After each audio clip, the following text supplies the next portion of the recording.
চেন্নাইয়ের টার্নিং ট্র্যাকে 182 run defend করা মানে যে কোনো বোলিং ইউনিটের জন্য পাহাড় সমান আত্মবিশ্বাস। কিন্তু মাঠের লড়াই যখন শুরু হলো তখন দেখা গেল অন্য চিত্র।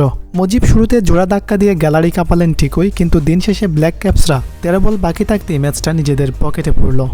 প্রশ্নটা সেখানেই, এটা কি স্রেফ নিউজিল্যান্ডের দাপট নাকি বিশ্বসেরা লেগ স্পিনার রশিদ খানের কোনো কৌশলগত ভুল?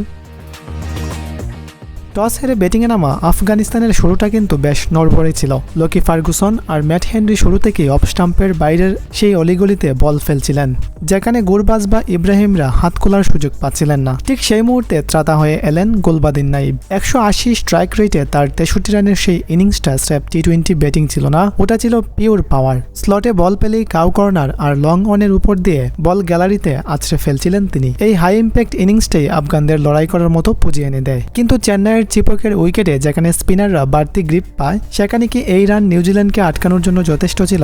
রান তাড়া করতে নেমে নিউজিল্যান্ড শুরুতেই খেয়ে হারিয়ে ফেলেছিল। 14 রানে ফিন এলেন আর রচিন রবীন্দ্রকে প্যাভিলিয়নে পাঠিয়ে মুজিব যখন হুঙ্কার দিচ্ছেন। কিন্তু ক্রিকেটে মোমেন্টাম বদলাতে সময় লাগে না। টিম সাইফার্ট সেদিন স্পিড রিড করছিলেন বোলার হাত থেকে বল ছাড়ার আগেই। বিশেষ করে রশিদের লেগ স্পিনকে যেভাবে ব্যাকফুটে গিয়ে স্কোয়ার লেগ দিয়ে পাঞ্চ করলেন, সেটা ছিল দেখার মতো।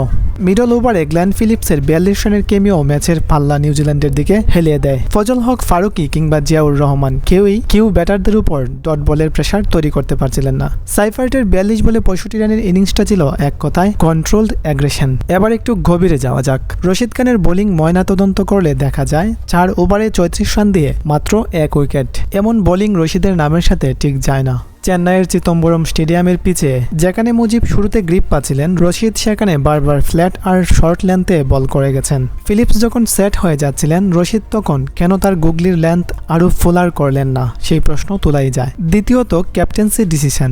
মোহাম্মদ নাবিকে মাত্র 1 ওভার ব্যবহার করাটা কি বড় ভুল ছিল? যখন ডেরিল মিচেল আর সেন্টেনারের মতো ব্যাটাররা ক্রিজে, তখন অভিজ্ঞ নবীকে অ্যাটাক থেকে সরিয়ে রাখাটা ছিল বড্ড ডিফেন্সিভ। নিউজিল্যান্ড তাদের মিডল অর্ডারের গভীরতা দিয়ে ম্যাচটা বের করে নিল ঠিকই, কিন্তু আফগানিস্তানের জন্য এটা একটা বড় শিক্ষা। ক্রিকেট কেবল স্কিল নয়, মাঝে মধ্যে ডিসিশন মেকিং এরও খেলা। আপনার কি মনে হয়, রশিদ খান কি আধুনিক ব্যাটারদের কাছে বড্ড বেশি প্রেডিক্টেবল হয়ে যাচ্ছেন, নাকি নবীকে বোলিং না করানোই ছিল সেই হারের মূল কারণ? আপনার অ্যানালাইসিস আমাদের কমেন্টে জানাতে ভুলবেন না।